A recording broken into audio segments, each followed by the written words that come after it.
Šeimyninė guma. Šiaip tai, aišku, patarčiau daryti su šeimos nariais. Vienas pasiima vieną ranką, kitas į kitą ranką gumą. Bet kai nėra šeimos nario, mes tada pasinaudojame durų rankeną. Gumą laikome taip, kaip ir mažai gumytę, ištiestais pirštais. Čia gaunasi biški kitaip. Čia yra alkūnė sulenkta. Taip, va, tokia padėtis yra. Alkūnės sulenkta. Ir dabar mes su ta guma, mes jos netempiam rankomis, netempiam pečiais.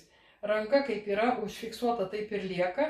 Mes sukamės visų kūnų iš kelieno. Ir gaunasi toks persisukimas. O taip. Ir dabar laikom kiek įmanoma ilgiau. Tada gaunasi krūvis eina per kelieną, klubo sąnaryje. Prie uodegikaulio iš nugaros pusės labai stipriai sudirba raumuo. Ir pilvo gilumoj po uodegikauliu jau iš pilvo pusės tas raumuo labai gerai sudirba. Tiesiog apgniaužia ir laiko. Labai lėtai reikia grįžti iš šitos padėties tame pratime. Pakeičiam ranką, pasimam kitą ranką. Ranka sulenkta, pirštai ištiesti. Visas kūnas lieka tiesus.